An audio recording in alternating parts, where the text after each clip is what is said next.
Are you someone who has ever walked away from a conversation wondering, how did that go so sideways so fast? Or maybe are sitting in the middle of a conflict or disagreement thinking, I know I'm overreacting, but I cannot stop. If that's you, I invite you to stay with me because today I want to give you a map of your own inner world, one that shows you exactly where you are, how you got there, and where your power to choose something different actually is. This episode is one I've been working on for a while. It's something that has been taking shape in my coaching work, in my own life, and honestly, it's the next progression of everything I teach. Today, I want to introduce you to what I'm calling the Clarity Map. My name is Jill Pack, and I am a certified life and relationship coach. And this is the Seasons of Joy podcast. And this is episode number 206, entitled The Clarity Map, a new way to understand your experience. I work with midlife women of faith who are navigating conflict in their marriages, with their adult kids, and with themselves. And so I'm so glad you are here today.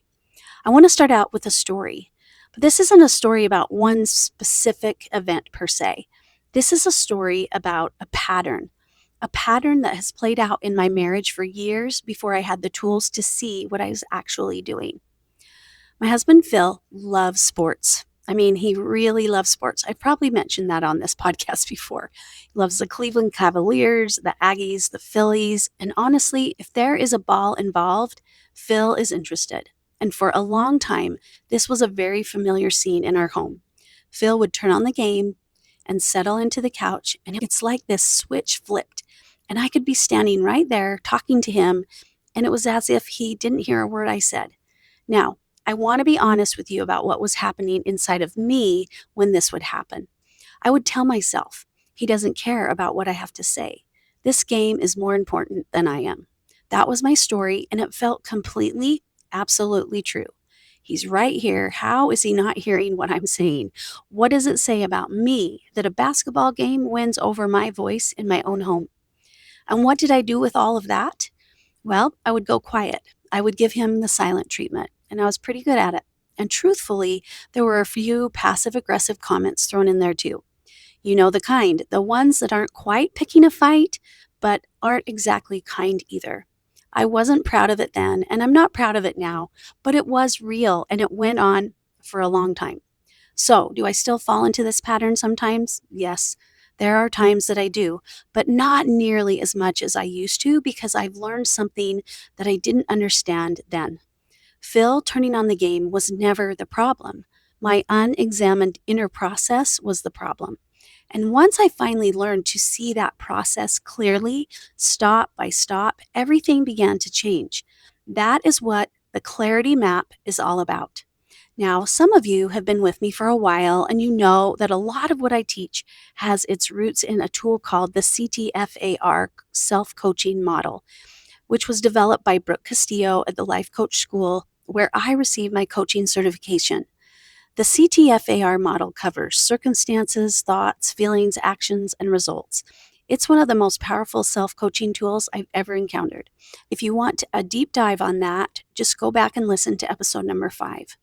The clarity map grew out of that foundation, but over time, as I layered in my nervous system work and my certification in the nervous system regulation, I kept seeing something that the original model didn't fully capture, and that is the filter, that invisible layer that sits between what happens and what we think about what happens. This layer that explains why two people can experience the exact same event and have completely different reactions. So I took what I knew from the CTFAR model and I wove in what I know about the nervous system, and the clarity map was born. It has 6 elements: the observation, the lens, the story, the signal, the movement, and the experience. And I want to walk you through each stop on the map. And I'm going to use the same story about Phil and I so you can see exactly how it works. So we're going to go stop by stop. Stop number 1 is the first stop on the map, and it is the observation. The observation is simply the facts of the situation. There's no emotion, there's no drama, there's no interpretation, just boring, neutralized, provable facts. This is the part of the story that most people would agree on.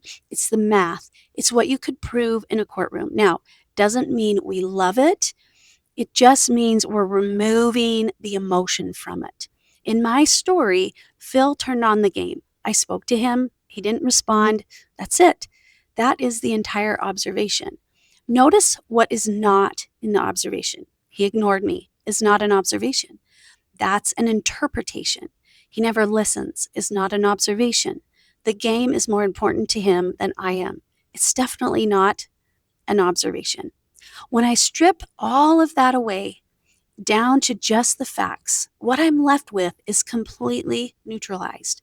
Phil turned on the game. I spoke. He didn't respond. Nothing has gone wrong yet on the map. Nothing means anything yet. The observation is boring on purpose. This matters because most of us skip this stop entirely. We go from what happened to what it means in about half a second, and we don't even realize we're doing it. The observation asks us to slow down just enough to find our actual starting point on the map, to separate what actually happened from the story we immediately built around it. You can't navigate from where you think you are. You have to start from where you actually are. So I want to invite you to try it right now with something that's been bothering you. Just the facts, just what most people would agree on. You might be surprised how small the actual observation is and how much you've added to it without even realizing it. Stop number 2 is the lens. And this is the stop I'm excited to teach you about today. It's the one that makes the clarity map distinct. I actually did a full episode on this concept back in episode 108 called Understanding Your Context Filter. One of my coaches, Amy Gianni, first introduced me to this idea, and it changed the way I understand everything about human behavior. And then when I began my nervous system certification work with Leah Davidson, I understood it on a whole new level. Because what Leah helped me see is that your nervous system state is one of the most powerful forces shaping your lens in any given moment. You can have all the self-awareness in the world, but if your nervous system is activated, your lens is going to be very different than when you are regulated and at rest. So if you want to go deep on the context filter, go back and listen to episode number 108. But today, I want to show you how it lives inside the clarity map. There's a quote attributed to Viktor Frankl, a psychiatrist and a Holocaust survivor, who wrote Man's Search for Meaning. And it goes like this: between stimulus and response, there is a space. And in that space is our power to choose our response.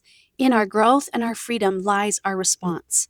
I have sat with that quote for a long time. I want you to see that the clarity map is how we create the space.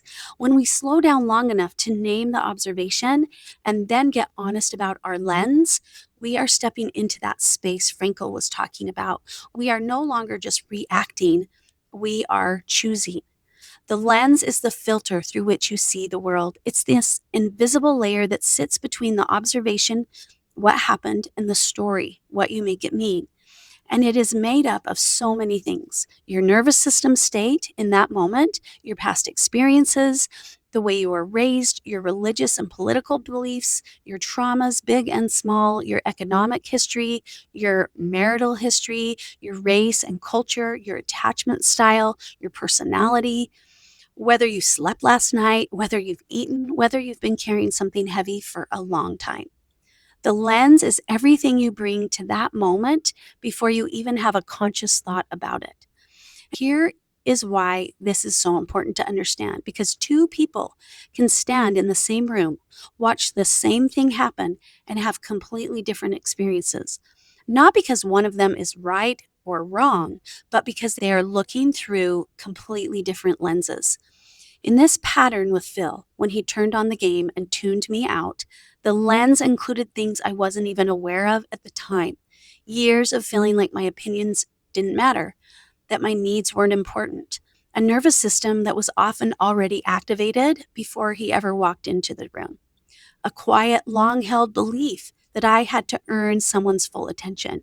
None of that was Phil's fault. It wasn't even his business, but it was 100% driving what came next every single time. When you understand your lens, You stop being confused by your own reactions. You start to see, oh, of course I felt that way. Of course I went there. Look at what I've been carrying. The lens is not an excuse, it's an explanation, and explanations are where compassion lives. The next stop is the story. And the story is where things get loud. If the observation is the boring part of the story is the drama. It is the meaning we assign to the observation, filtered through our lens. It is the narrative our brain builds fast, it's automatic, and usually very convincing. In my example, he doesn't care about what I have to say. The game is more important than I am. That is the story. Not one word of it is a provable fact. All of it felt completely true, so true that I acted on it for years without ever questioning it. And here is what is important to understand about the story. Your brain is not trying to lie to you, it's trying to protect you. It is pattern matching at lightning speed, pulling from everything stored in your lens and giving you its best interpretation of what is happening so that you can respond. But the problem is that interpretation is not always accurate. And when we treat it as fact, we create a lot of unnecessary pain.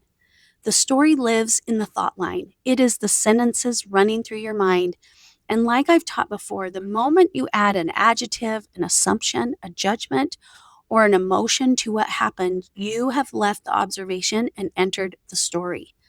Becoming aware of your story without immediately trying to change it is actually one of the most powerful things you can do. You are not your story, you are the one who can notice it.